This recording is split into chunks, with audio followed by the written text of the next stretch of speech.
And I would shout at the television, I would get angry at the television, and I saw the injustices that were taking place in the world. And one day my dad said to me, instead of complaining about it, do something about it. That was the turning point. I said, okay, so I began to get involved in politics. Humza Yousaf is a Scottish politician who served as First Minister of Scotland and leader of the Scottish National Party from March 2023 to May 2024. I think more journalists have been killed in Gaza than any conflict in the last 20 years, whether those Palestinians are Muslims, Christian, agnostic. Those lives don't matter as much as white European lives, and that, I'm afraid, is a symptom of racism.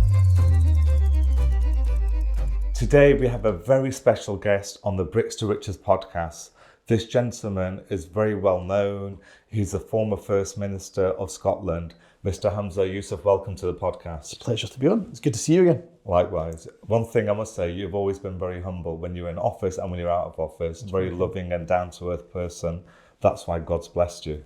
No, that's very kind of you to say. And when you speak to my political opponents, they might tell you a different side of things. But I do think it's important, I have to say, to just remain grounded. And you know this yourself. Yes. Some of the best people to keep you grounded are your family. And I've been Exactly. spending a lot more time with them in recent months. So yeah, no, thank you very much. It's great to see you and have you in the Scottish Parliament. Thank you. And also, part of our religion, Humza, as you know, if you're humble, God blesses you more. Islam has no tolerance for arrogance. Yeah, well, absolutely. And again, you know, if we were to look at the stories of the great Muslims of history, whether it's the Prophet Muhammad, peace be upon him, or indeed those that came after him, humility, being humble, was an essential part of the character. So, look, I mean, I'm susceptible as anybody else is to ego, but I definitely think it's important to try your best to keep yourself humble and remember why you're doing what you're doing. Nice. And also, Humza, tell me this, you were the first Minister of Scotland, the youngest one ever, and the man of colour. How did that feel like breaking the barrier? So you were the first, and now other people are following from other ethnic minority groups to try and be the First Minister of Scotland. How does it feel to break that barrier? Oh, do you know, it was a matter of great honour. You know, I think about my grandfather that would have come from Pakistan in the 1960s. He came with not much money. Yes. He came to a part of Glasgow which called Clydebank. There was a Singer sewing machine factory. You remember the Singer sewing machines, and it was here. And by the way, that place, that small place in Clydebank, in just outside of Glasgow, over 1 million sewing machines went across the world. Yes. And he was a hammer operator in there. My mother still got that Singer machine at home. yeah, my family have still got them as well. Yeah. By the way, they're good quality. Yeah. And he could never have imagined, just 2 generations later, his grandson would somehow end up being the First Minister of a country he'd, to be honest, not really heard of before, and could barely speak the language. And I think it's a great testimony to Scotland, but also actually something we should celebrate more in the UK. Exactly. That actually multiculturalism, diversity is a strength, not a weakness. I totally agree. So it's very cosmopolitan that it was for many years ago. Yeah, absolutely. And I think this is the problem we're facing. And I'm sure we'll talk about this in more detail, but you're seeing more and more people denigrate multiculturalism, saying that actually, you know, the more diverse we are, the weaker we are, the more diluted we are, the more of a threat it is to our Western values. Actually, the United Kingdom's got a really good story to tell. Exactly. You had Rishi Sunak. I may not have agreed with his politics, but you had the first person of colour as a Prime Minister. You have Sadiq Khan, Mayor of London. He's a friend of mine. Yeah, Muslim Mayor of London. At one point you had a Welsh First Minister who was black, so a person of colour. And you had me as the First Minister of Scotland. I don't know if there's any other European countries where you could have so many people of colour in such high-profile political positions. So it's actually a great strength of our country, not a weakness, as the far right might try to tell us. It represents the UK in a good light to the rest of the world. I think How so. cosmopolitan we are. I think so. And I think it's something we should be proud of. Instead, I'm afraid what you've got is a lot of politicians saying it's a weakness. You know, we're weaker because of multiculturalism. Actually, we're a lot stronger for it, not just in politics, but in business and academia. Maybe they feel threatened. Maybe they're ignorant. I don't know. Probably a mixture of both. Probably a mixture of both. But the reason why I want to speak to you today, because I've been watching you for a while, what's been going on in the Middle East, especially Palestine, because you're very vocal about it. Your family's from, your wife's from, she's Gazan, isn't she? And your in-laws were trapped there when the war was going on. And what makes me very, very sad to see all those innocent casualties, people dying, who cannot even defend themselves. Yeah. So it's like us going to pick a fight with a disabled person. The disabled person can't defend themselves. So they have no weapons and nothing. And you were very, very brave to stand up for the Palestinians, who are very vocal. I know a lot of people who would not be as vocal as you. So can you tell me a bit about about Palestine, about why you're standing up for them, for all the listeners? Yeah, look, I don't think of it as being brave. I think of it as just being humane, just being a human being, actually. Yes. Because what we should be as human beings is rooted in empathy. And that means that an Arab life and a Palestinian life is equal to an Israeli life, is equal to a European life, is equal to a Pakistani life, is equal to any other life. Yes. But that's clearly not been the case over the last, 15 months. What we've seen is tens of thousands, just picture that for a minute, tens of thousands of innocent women, children, and indeed men killed for a crime that they didn't commit. And every single person I know that's sane, of course, condemns what happened on October the 7th. There's no excuse, be it in our faith or even just in the natural humanity that we have. There's nothing that can justify the killing of innocent people as we saw on October the 7th. Yes. And so, of course, we condemn that unequivocally. Yes. But if your moral compass stops at simply condemning the killing of one people, but not the killing of another, then I seriously question your humanity. So for me, this is not a question, never has been a question about being pro-Palestinian or pro-Muslim.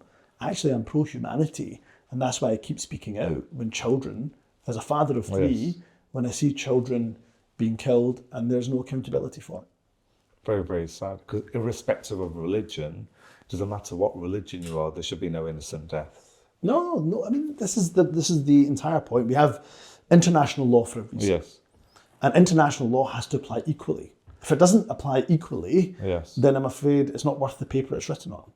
So it has to apply to people, whether you're Muslim, Christian, Jewish, atheist, agnostic, whatever you are. International law has to protect you.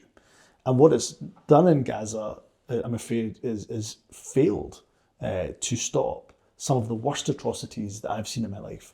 Hospitals bombed, refugee camps bombed, schools bombed, 75% of Gaza's water infrastructure destroyed, tens of thousands of children, including hundreds of newborn babies killed or even frozen to death because of the inhumane conditions on the ground in Gaza. And yet, not a single person has been punished for it. So if international law is to mean anything, then those that have an international ICC arrest warrant out for them, Netanyahu, Yoav Gallant, and anybody else, they must be held to account for the atrocities they committed. Humza, tell me this, in relation to ceasefire, that was agreed like a week, 10 days ago, but sadly it's not been applied. People are still getting killed. Yeah. And so what's the point of that ceasefire? Yeah, and not only are people being killed, you see that a lot of attention now is focused to the West Bank. So there may be a ceasefire, temporary ceasefire in Gaza, but you see that Jenin, for example, on the West Bank, many other areas of the West Bank, many Palestinians are being killed. And let me just say about the ceasefire a couple of things. First of all, of course, all of us hope and we pray that it is a permanent ceasefire, but it doesn't look that way. No. Because we heard even Donald Trump saying that he doesn't think it's going to last. So a ceasefire that was given as a gift to the incoming president is not really a ceasefire. It's a temporary pause in the violence, but it just means that the violence will start again. So we've got to make sure that the international community does everything it can to pile pressure on both parties involved here to make sure there's not a resumption of any violence. But the second thing I'd say about a ceasefire is the importance of language. You'll notice that a lot of people in the media frame the ceasefire as being a deal that sees Israeli hostages released and Palestinian prisoners released. Well, just pause on that for a minute. And of those Palestinian prisoners, 69 are reported to be women, of which some were held without any charge for long and lengthy periods of time, and 21 children, the youngest being 15. Wow. Well, a 15-year-old child taken from their home can't be a prisoner. They are a hostage. They're a juvenile. And so, but they're also, if you're 15 years old and I take you from your home and incarcerate you in prison or a detention centre and don't charge you or put up these trumped up charges and keep you detained indefinitely, then I'm taking you as a hostage, not as a prisoner. Yes. And I think this is the difficulties. We're seeing language that dehumanises the Palestinians, and that's what allows the atrocities to be committed and nobody to be held to account for them. It's a play of words by the journalists. Completely, by governments, by media that's been complicit, and all of that allows such horrific atrocities to take place without accountability. And it's evident, Humza, that the war in Ukraine, the Ukrainians got a lot more support than the Palestinians, sadly. And we all know why, because obviously they're not Muslim. Well, let's just call it what it is. It's racism. Yeah. When we stop beating around the bush, this is just out and out racism. And again, don't get me wrong, I fully support the actions that we've taken to show Ukrainian support. I was very proud as First Minister to make sure that we continue to support the people of Ukraine. I supported my predecessor when we first started what we call in Scotland the super sponsor scheme, where we could allow Scots opened up their homes to give refuge to Ukrainians who were suffering as a result of Putin's aggression. But your point is absolutely correct. If that is the level of support we could give Ukrainians, but why are we not giving similar support to innocent men, women and children? It had nothing to do with October the 7th. Yes. Had nothing to do with the dreadful scenes that we saw at the music festival in Israel. Had nothing to do with the killings that we saw. But yet they're the ones who are being punished. Well, the reason for that is because very simply, Arab lives and Palestinian lives, whether those Palestinians are Muslims, Christian, agnostic, those lives don't matter as much as white European lives. And that, I'm afraid, is a symptom of racism. That's very, very sad. But one thing I observed, the Palestinian people, their resilience, their faith is phenomenal. Unbelievable. They're basically, if something like that happened to someone like me, I'm an ordinary person, you'll be destroyed. You'll be you need psychological help for the rest of your life.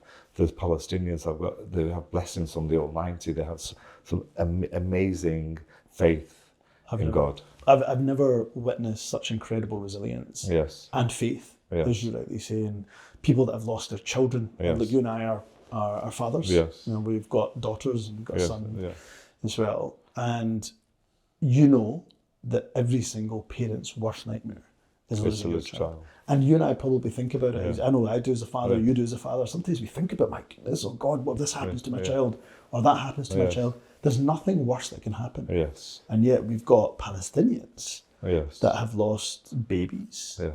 And not one, multiple children.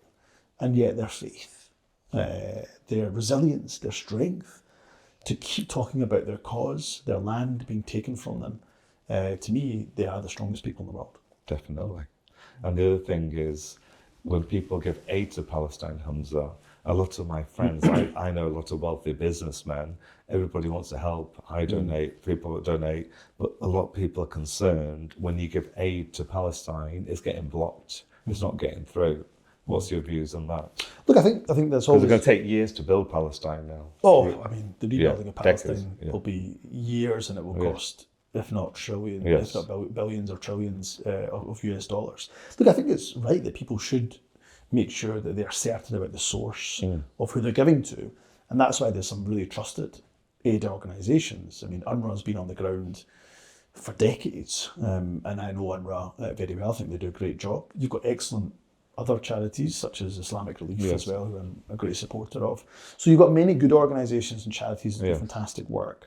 I would definitely encourage people to do the research. It's important that the aid gets to the people that we need it to get to. But the rebuilding of Gaza, we're talking about the most basic necessities. We're talking about people...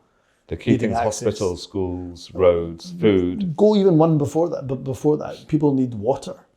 They need food.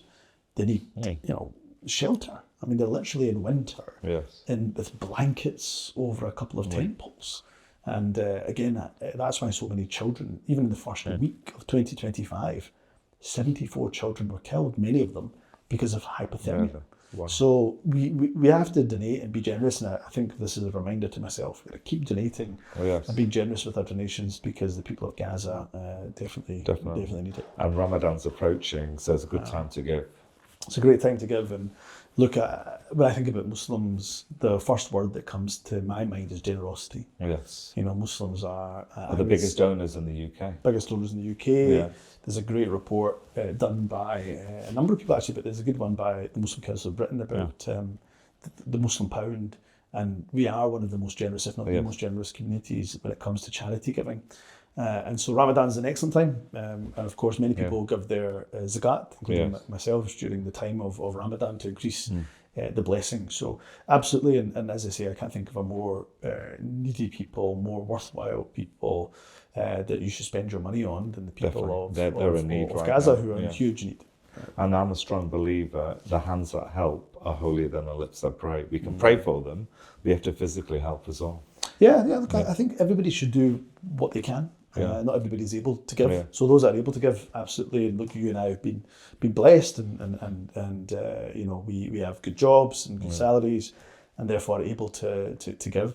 For those that aren't able to give, because times are really tight for people, then speaking out is really important. I think speaking out, and the very least we can do is speak out. Whether it's like you and I are doing and talking in a podcast and over our social media platforms, or actually whether it's talking to a co-worker and saying, actually, do you know what's really going on? Here's what's really happening. Or attending a protest. But taking some form of action in the face of such devastation and inhumanity, I think, is an absolute must. Some doctors in Humza from Manchester, they went to Palestine, risked their lives. Incredible. And they told me some stories that would make you cry. Oh, incredible. Yeah. I mean, Nadia, who's my wife, her brother was a paediatric surgeon in Gaza. Yes. In one of the hospitals in Gaza. And the things that he saw are unbelievable. And the last time I spoke to him, he was telling me about the nightmares he was having. He's now out of Gaza. But he wakes up virtually every night because he sees the same scene replaying in his head, which is one job that he was given during that terrible time in Gaza was when they had bodies without the heads and some of the limbs missing. Wow. And he had to identify who the bodies were, who they belonged to, by trying to attach the various limbs to the various bodies. And he says he still gets flashbacks. So look, we've not even seen, I think, barely a fraction of what has happened in Gaza because international journalists haven't been allowed in. Yes. Clearly because Israel doesn't want the world to see. And some journalists have been killed by the ones that try to report. Many. Yeah. Well, I think more journalists have been killed in Gaza than any conflict in the last 20 years, if my memory is correct. So dozens, if not hundreds of journalists have been killed. And again, there's not enough of an outcry from journalists here in the West saying that's our colleagues. You know, we're part of a journalist profession, and why are our fellow journalists being killed, injured and maimed in this way? Very sad. So your brother-in-law, he's obviously having the nightmare. So imagine the people who are living there day in, day out. They'll be having worse nightmares. Oh, the psychological trauma that they suffer, I think will be beyond anything we've ever witnessed before. And remember, Gaza is a very young population. So lots of young people, lots of children who've had to witness the most unimaginable cruelty. I mean, just picture for a second that you were that young child who had to carry their young dead sibling in their backpack. The trauma. The trauma that you would have to deal with as a child. You carry it through till you die, basically, all your life. Of course you do. So Gaza must be one of the most traumatized populations, I think, in the world. So look, you're right. The needs they're basic, they're psychological, they're rebuilding the infrastructure, and all of this will take many years, if not many decades. Well, we hope and pray that Palestine gets back to its original glory. And there's a ceasefire, and my request to all the followers, give generously in the month of Ramadan to Palestine. Now, moving on, Humza, is Donald Trump, his recent inauguration. Now, obviously, Donald Trump's now in power. Do you think that will change anything in Palestine, or will it be the same? Because you touched on it, that the ceasefire with Donald Trump might be temporary. What do you think of Trump being in power right now? I suppose the first starting point is you either believe in democracy or you don't. And I do. So even when your guy doesn't win, you've got to accept the result. And you've got to say, if it was a free and fair election, that person won fair and square. And Donald Trump won the election, no two ways about it. I think Kamala Harris was frankly an awful candidate and There wasn't much competition. completely failed to inspire. I think the Democrats have no idea about the vision that they're trying to articulate for the American people. And Trump has built a movement that I have to say I'm quite worried about. And I'll come back to that in a minute. But he is democratically elected. He has to be given, of course, a chance to govern. Look, the ceasefire only came about, as temporary as it may be, only came about because of Donald Trump, because of the pressure that he has exerted. And my plea would be that he continues to exert that pressure. I hope so. We know that he likes to make a deal. Yeah. He's a deal maker. So, at what cost? That is the question. So at what cost to the Palestinians will there be a deal? Because I think Donald Trump will be pushing hard for a deal. I think he wants it to be a legacy. Remember, he's only got 4 years. Yes. Doesn't get another term Yes. after this. So And he's getting old. He's getting old as well. of course, but everything Yeah. he will be thinking of will be Yeah. legacy. What is my legacy? Yeah. And his legacy, I think, what he wants in the Middle East is to be able to Yeah. say, I solved one of the biggest conflicts in the world, one that's been going on since the late 1940s, 1948, that conflict. It's been going on between the Israelis and the Palestinians. I'm the guy that fixed it. And the question that you and I have to keep asking is at what cost? Because let's be abundantly clear about this, that there should be no more ceding of Palestinian land, no more stealing of Palestinian land. It's constantly by the Israeli shrinking. government. It's constantly shrinking. And has been thus Yeah. for many years, Yes. in fact, many decades. So any deal must be one that is based on a two-state solution, Yes. and one that believes in the same and equal rights of a Palestinian state as an Israeli state, and they should both coexist together. So, look, Donald Trump, I worry about many things that he does and says, but let's not, let's be clear about it. And the ceasefire wouldn't have happened, I don't think, if Donald Trump wasn't in power and didn't make that happen. So the bottom line is the rule of law should be fair and equal. It's as simple as this. Many Yeah. people talk about a two-state solution, Yes. but they merely pay lip service to it. They talk about it, but when you actually push them, what do you mean about a two-state solution? Well, they say, well, we recognise Israel, but okay, we'll recognise Palestine sometime in the future. It's biased. Currently, it's biased. It's completely biased, and Yeah. so. And this is an appeal to the UK government. Yes. The UK, relatively new UK government in power. They say they believe in a two-state solution. Well, you should do what Ireland, Norway, and Spain have done, which is immediately recognise the Palestinian state. Yeah. You can't say you recognise two-state solution by only recognising one state. And I think that's where we need to keep pushing people, particularly the UK. Thanks. Well, I hope it happens. In relation to Donald Trump's recent inauguration, we all saw Elon Musk on stage doing some sort of hand actions. What was your views about that? You call it some sort of hand action. That is the most euphemistic, diplomatic, and I'm afraid inaccurate description of a Nazi salute I've ever heard. It was a Nazi salute. Look, let me give you two quotes. Yeah. One is from Maya Angelou, the wonderful author, who said, when people show you who they are, believe them the first time. And the other one is from 1984, George Orwell's dystopian novel, which again, I'm paraphrasing slightly, but it was effectively saying, they commanded you to reject the evidence of your own ears and eyes. Now that was the final commandment of the party. And we all know what we saw. Yes. And even if I took the Nazi salute to the side, which is pretty hard to do, but if I just put that to the side and, come up with Nabeel Mussarat's excuse that it was the hokey cokey or something, right? Or wherever you want to say it was. If I just put that to the side, Elon Musk has been telling us for many years who he is. Yes. He supports Tommy Robinson. Tommy Robinson said that Islam is a violent and fascist ideology. He supports the AfD in Germany. The AfD in Germany are a far-right party that haven't made the odd anti-Muslim statement. They dedicated an entire chapter of their manifesto, which was titled, Islam Does Not Belong to Europe. He supports Geert Wilders. And Nigel Farage. I'll come to Nigel, I'll get to Nigel soon. He supports Geert Wilders, Yeah. the Dutch politician Yes. who called for the banning of the Quran and the banning of mosques. And he supports Nigel Farage. Well, I don't know if he does support Nigel Farage. He recently said, he was the wrong person to lead reform. He probably wasn't anti-Muslim enough for Elon Musk, quite frankly. So Elon Musk has been telling us for a long time that he supports the far right. And we know the far right at the moment, the current enemies are Muslims and Islam. Not Islamic extremism, which, by the way, all of us decry extremism, but actually calling for the banning of the Quran, mosques, calling Islam, mainstream Islam, a violent fascist ideology. That's the type of people that Elon Musk is supporting.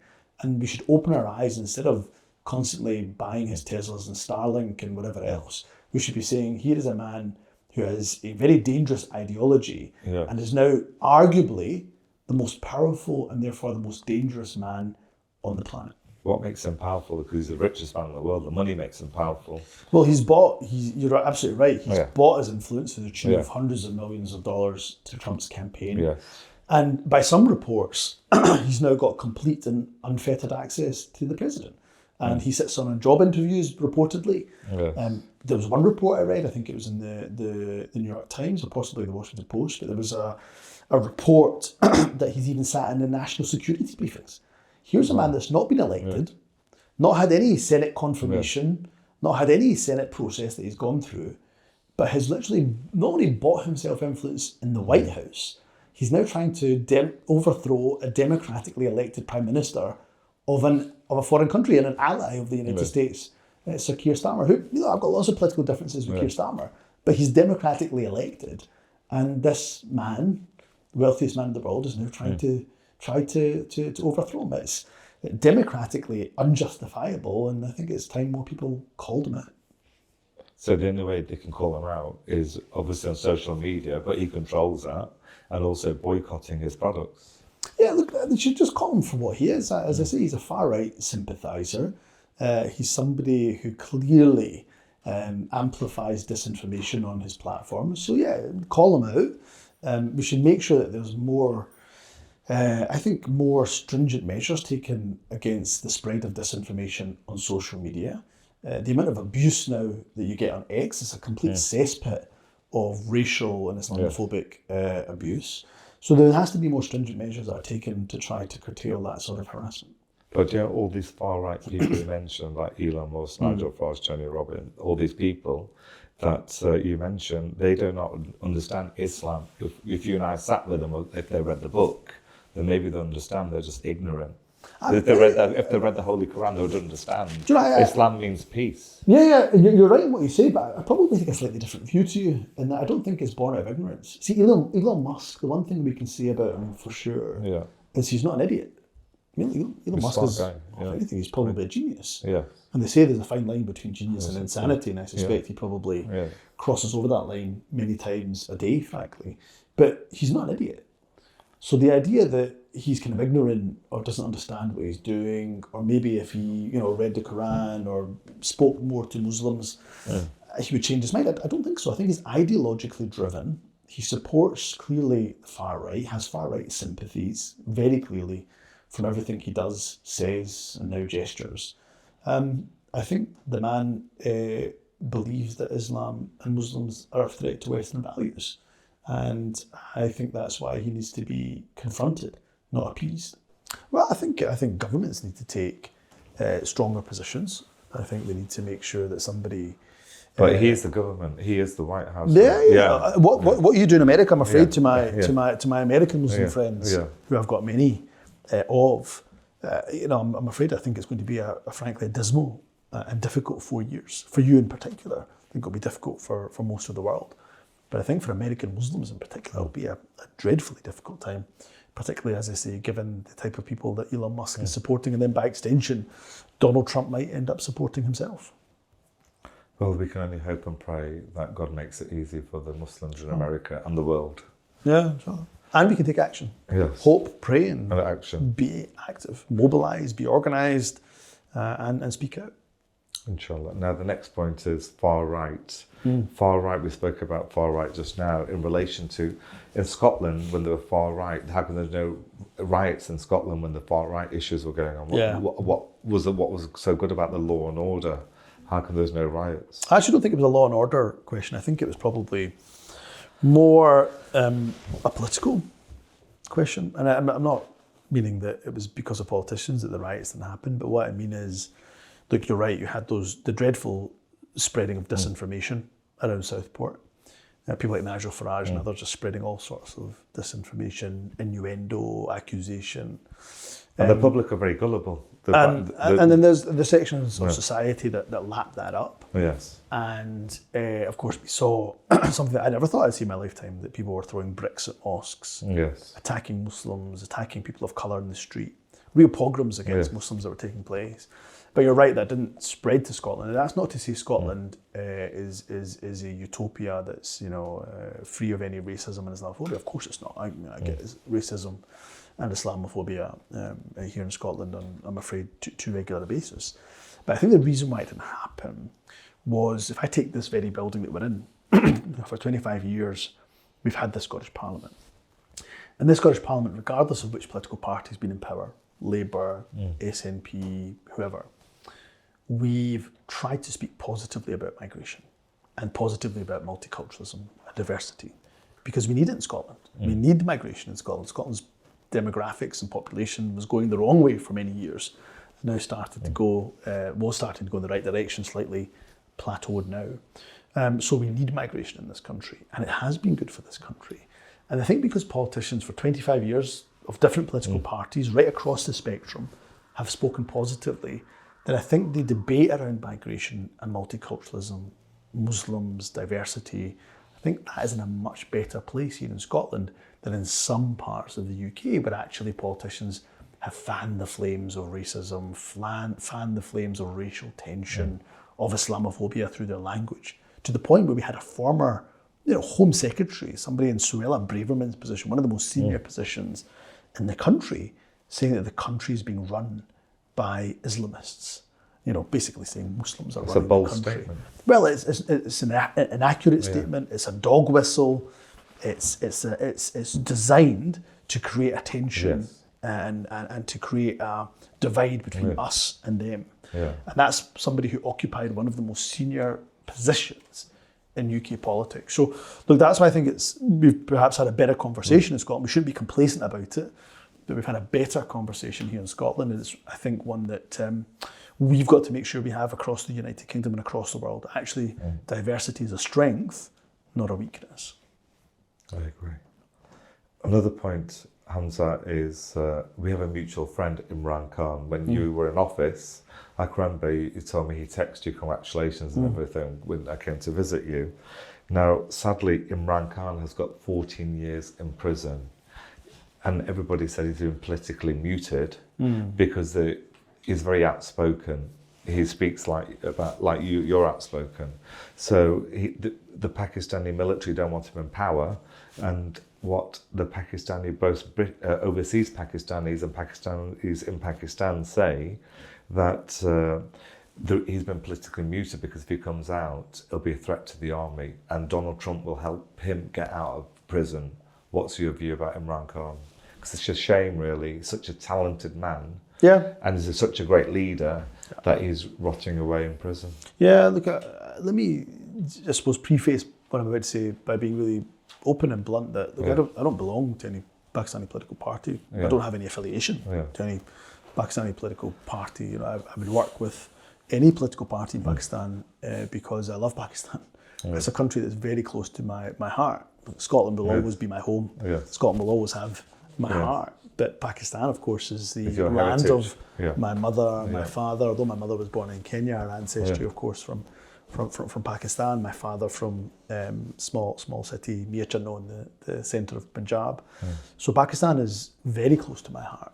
Always will be very close to my heart. That's why it pains me and makes me deeply sad that we continue to see this terrible cycle where when we come up to an election,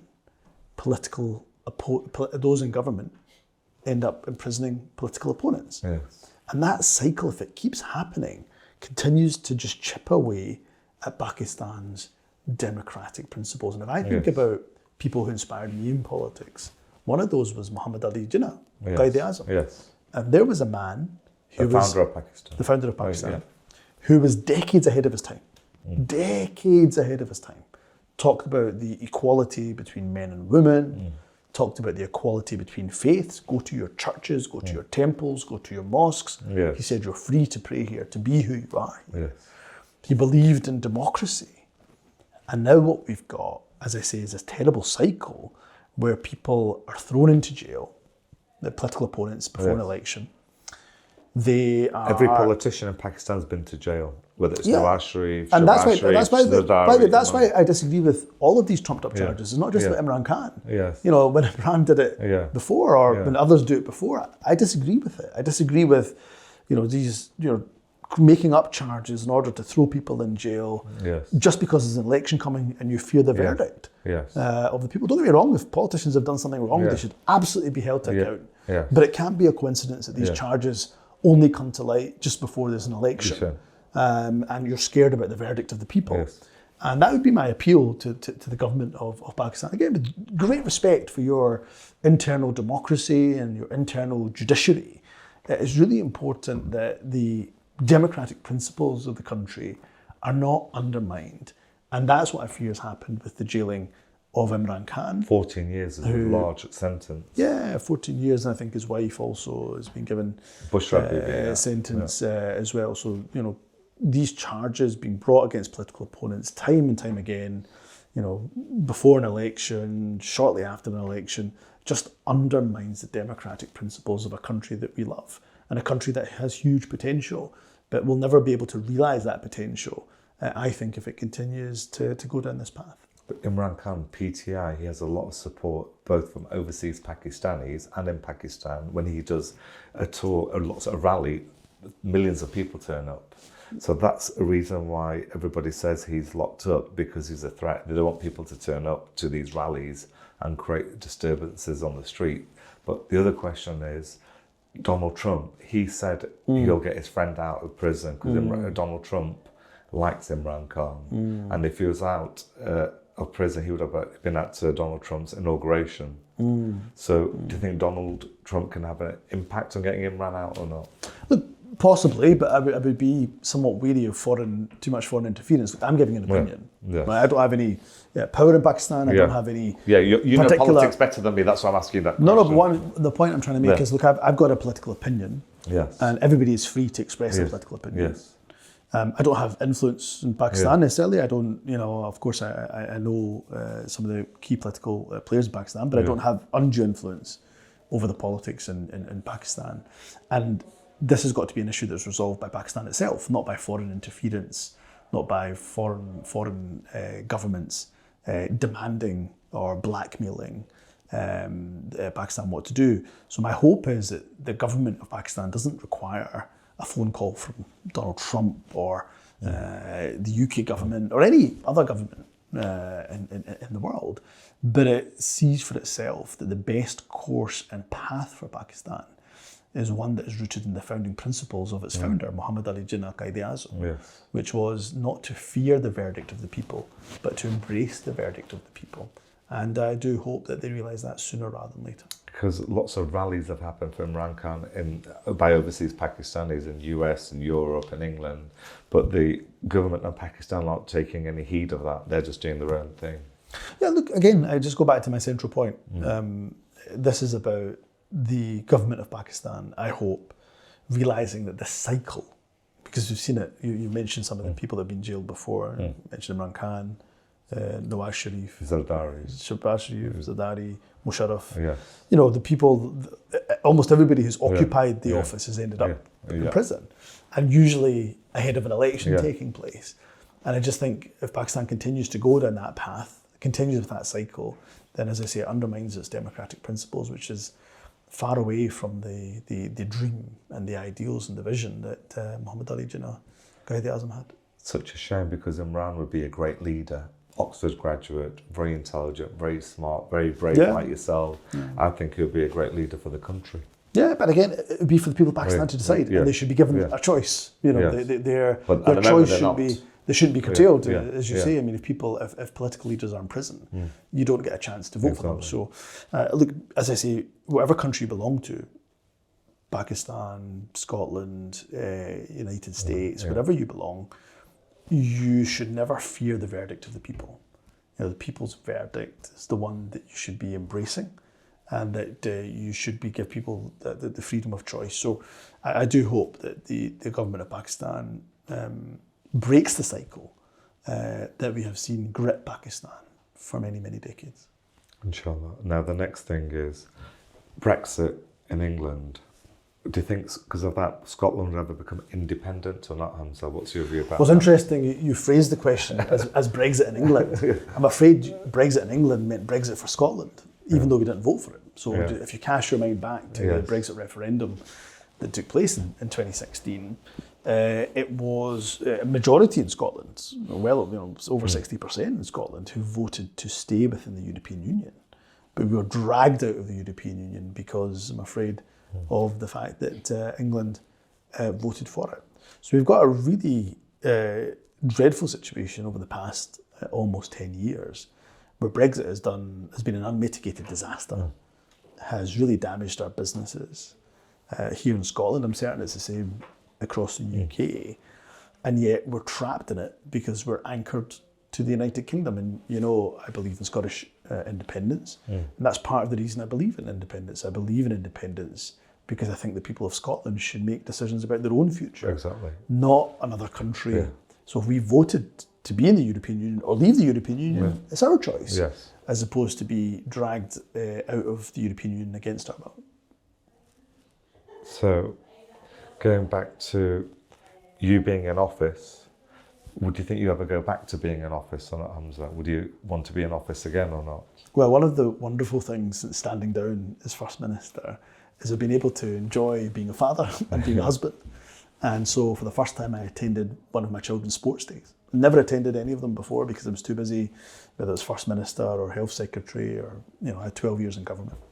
And if you joined in the dad's race? I did. I didn't win it, which is really annoying for somebody who's as competitive as I am. But I also didn't lose it, which was a saving grace. So I did join in the dance race.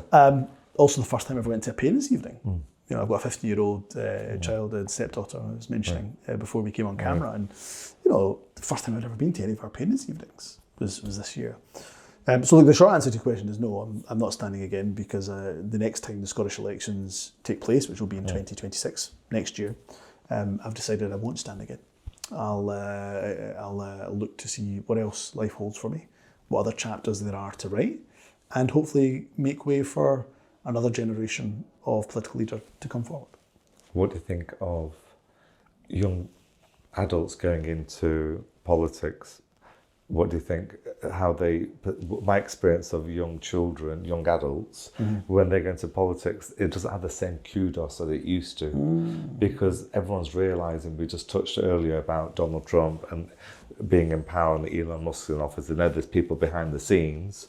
What's your view and what advice would you give listeners, any young adults listening to this podcast who want to go into politics? Because some young adults who study politics don't have the same beliefs as our generation. My advice is pretty simple. Do it. Get involved. So my dad, when I was younger, I was 16 when 9/11 took place. And I started to watch the news and I saw the injustices that were taking place in the world. And I would shout at the television, I'd get angry at the television. And one day my dad said to me, instead of complaining about it, do something about it. Beautiful advice. And that's it. That was a turning point. I said, okay, I will. And so I began to get involved in politics, study politics, view politics. And ultimately, that is what led me to the position, by the grace of God, to getting the office of First Minister. And for me, I would say to any young person, if you want to change the world around you, then definitely get in politics. And what I do alongside that, the other piece of advice that my father gave me, which remains to this day important, is make sure that your intention is clear. In our faith, it comes from a place of faith. For my father and myself, we have a saying, Inna a'mal binniyat, your action is but your intention. And you get more blessings that way as well. Yeah, if you do everything honestly, transparently, you get blessings from the Almighty. Yeah, I think if you keep your intention, so if your intention is to serve the public, which is what every politician's intention should be, you go in there, you accept that you're going to make some mistakes along the way. Goodness, I've made plenty.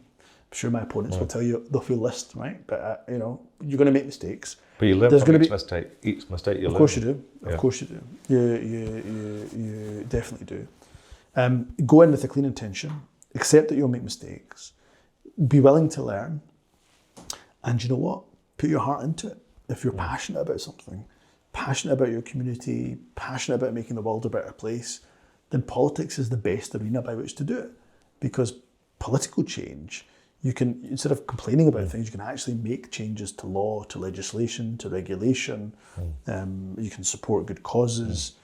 You can use your platform to amplify good causes.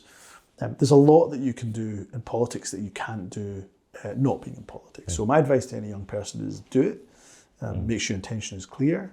Accept that there'll be some mistakes along the way, and make sure you own up to those mistakes, but make sure that those mistakes don't define who you are as a person. Going back to First Minister, you said you're busy with family and you won't go back to it.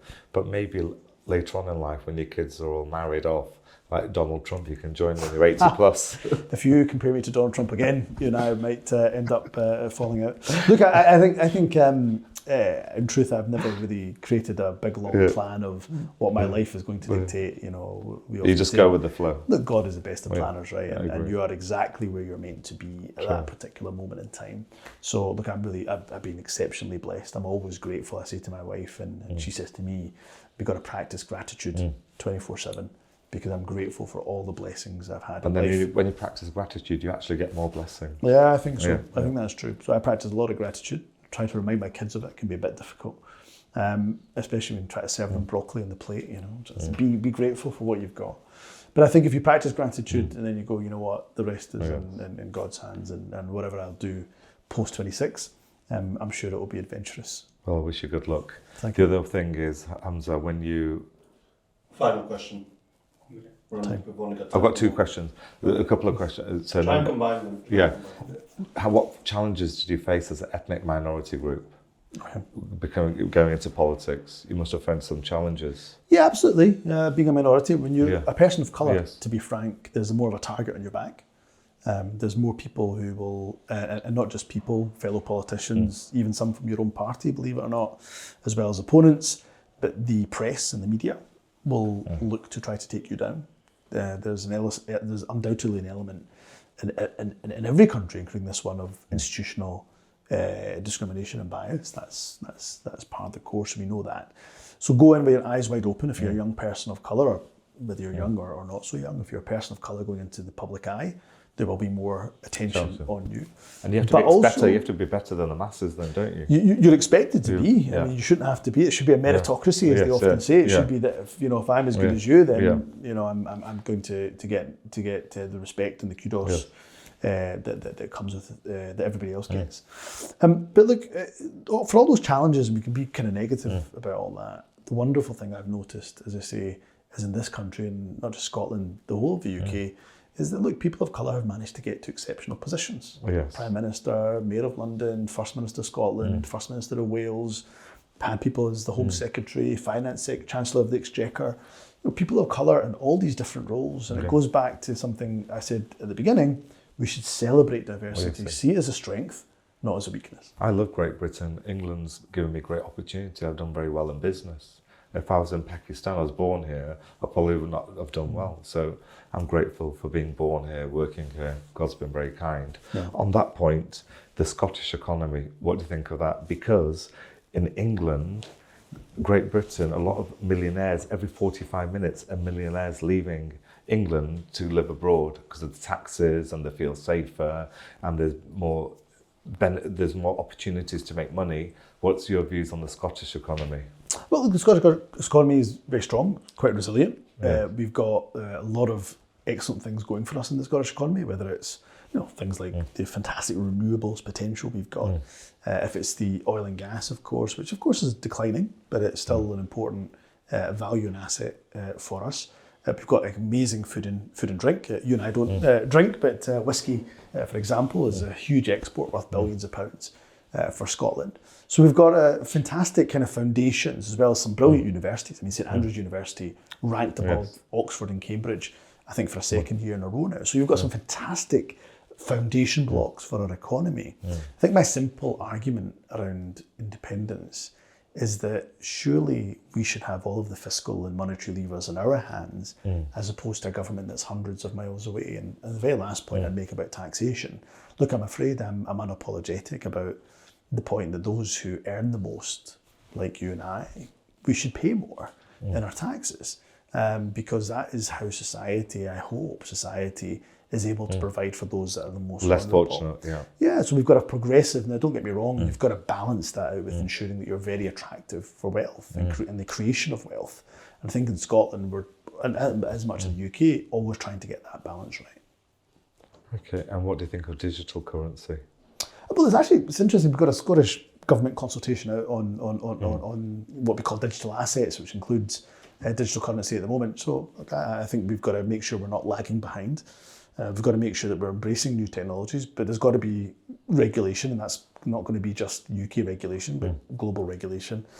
And there's some opportunities. There's some climate concerns around, the mining of cryptocurrency, for example, but also potential economic opportunity. We've got a lot of landmass in Scotland, and could that landmass be used, for example, to be able to host some data centres, etc., etc. We've just done a deal actually around data centres recently in Scotland. In that regard. So look, I think as always, these things are not going to be able to, there's not just simply one worldview of these things. I think there's benefit, risk, and we've got to make sure we manage the two. Personally, I love the Scottish economy. I buy a lot of property here. You're always, if you were independent, I grant you honorary citizenship as a Scot. One day we'll get Nabeel. For the next podcast, we're going to get Nabeel in a kilt singing the Scottish national anthem. But you're most welcome here. Thank you so always much. To Scotland, and thank you for the... One last message. What hope would you give to the listeners about the Scottish economy, about the politics? What hope message would you give to people? Look, I would say to people, do not lose hope, because the people who need us, for example, the people of Gaza, or indeed some of the poorest people in our own country, they can't afford for us to lose hope. So even when things look difficult, remember it is in the darkness that sometimes you see the brightest light shine. And you can be that light by your generosity, by your actions, sometimes by your simple humanity. So do not underestimate the power, your own power, the power of one person to make a difference. Humza Yousaf, thank you so much for coming on the podcast. I know you pushed for time and you're extremely busy. It's a pleasure. You've been a remarkable guest. You're very learned, very knowledgeable, and very transparent and honest with your views. Pleasure, man. And I look forward to seeing you again very soon at another podcast in the future. So do I. Excellent. Thank you so much. Thank you so much. Pleasure, man. Take care. Thank you.